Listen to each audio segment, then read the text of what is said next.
As above, so below. As within, so without. As the universe, so the soul. This simple yet powerful phrase echoes through the ancient Hermetic teachings. It is the gateway to understanding reality, not as a series of disconnected events, but as a grand tapestry, woven from the inside out. Welcome to Beyond the Veil. This is the Law of Correspondence, a sacred mirror that reveals how every level of existence reflects every other. Nothing is random. Nothing is meaningless. Everything you see is telling you something about what you don't. What happens in the cosmos reflects what happens in the mind. What happens in the spirit reflects what happens in the world.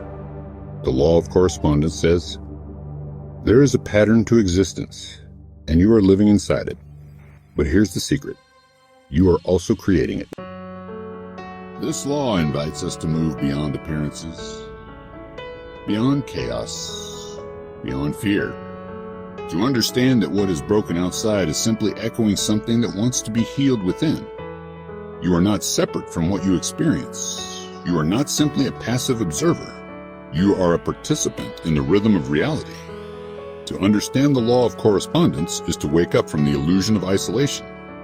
Because when you look at your outer world, your relationships, your circumstances, your health, your wealth, you are not seeing truth.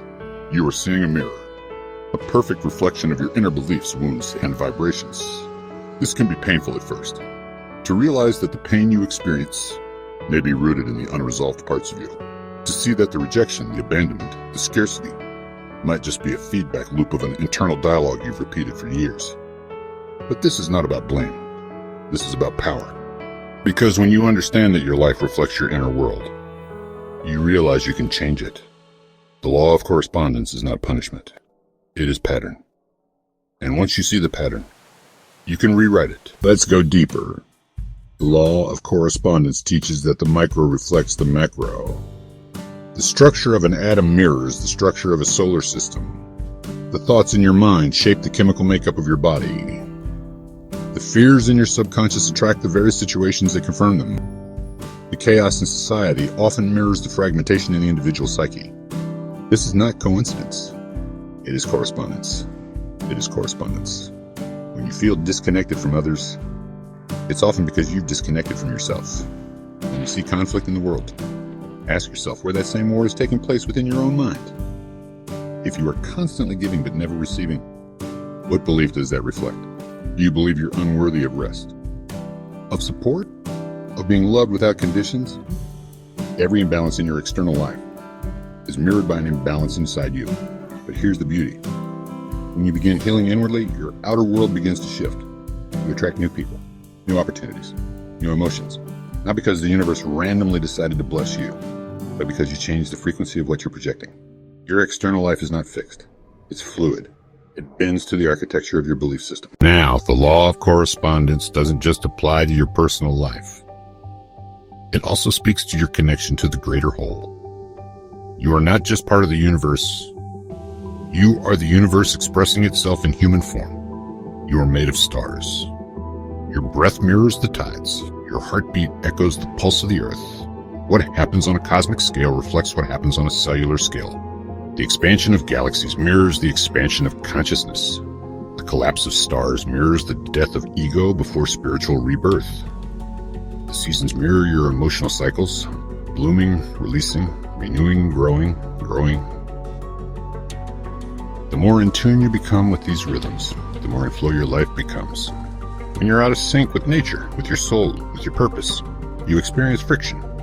But when you live in alignment with your own inner truth, the external world begins to align with you. This law teaches us to look for signs, to listen more closely, to stop assuming that life is meaningless and random, to start decoding the symbolic language of existence. Because everything speaks. Your dreams, your triggers, your illnesses, even your desires. They are not distractions. They are messages. Every recurring pattern in your life is trying to tell you something. If you're always attracting unavailable people, what inside you is emotionally unavailable to yourself? If you keep starting over, losing everything, what belief keeps resetting your path? If you feel unseen, Where have you abandoned your own light? These are not surface-level questions. They are spiritual diagnostics. The Law of Correspondence is an invitation to investigate, not judge. It gives you a compass, a way to read your own life like Scripture. Because your life is sacred text, and it's always reflecting what you truly believe. Not what you say, not what you want, but what you believe. Deep, often unconscious beliefs, forged in childhood pain or lineage. But again, this is not a curse. This is a curriculum. Life is showing you where you are not yet free, so that you can liberate yourself. When you begin healing your thoughts, your body follows. When you forgive yourself, others seem to soften. When you stop trying to prove your worth, opportunities find you. Because the outer world is your shadow made visible. If you want more peace, become peace. If you want more love, be love. If you want more clarity, become willing to release the illusion. Your life is not happening to you. It is responding to you. It is responding to you. You are the key. So how do we begin working with this law in our daily life? First, cultivate radical self-awareness. Start asking, what is this situation reflecting to me? What belief is this experience revealing? What pattern is playing out again, and where did it begin? Second, become symbol literate. See beyond the surface. Every illness is a metaphor. Every struggle holds a spiritual lesson. Every joy points toward alignment. Third, take spiritual responsibility. Not for everything that happens in the world, but for how you respond to it, for what you tolerate. For what you tolerate. For what you reflect. Fourth, you reflect. Fourth, line your inner world before acting in the outer. Before you chase love, love yourself. Before you demand respect, respect your own energy. Before you try to fix someone else, ask what inside you is seeking that role. Heal the within, and the without transforms. The Law of Correspondence also teaches us something deeply sacred. You are not small. Because if the universe is reflected in you, then you are infinite. You are not just influenced by the cosmos, you influence it. Your frequency matters. Your healing matters. Your choices ripple beyond your comprehension. Every time you forgive, love, create, surrender, or align, you shift the field for others too. Your energy becomes a permission slip. Your life becomes a message. That's the beauty of this law. It not only teaches you how to transform your reality, it reminds you that you are part of the pattern. You are both the artist and the canvas. So when you feel lost, when you feel disconnected, when the world seems chaotic, remember this. As above, so below. As within, so without. As you believe, so shall it be. And the moment you change the pattern within, the universe has no choice but to reflect your new truth.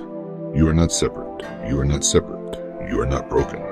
You are the mirror and the message. And reality is always listening. Subscribe for more ancient wisdom and hidden truths. This is Beyond the Veil. Until next time, stay aligned.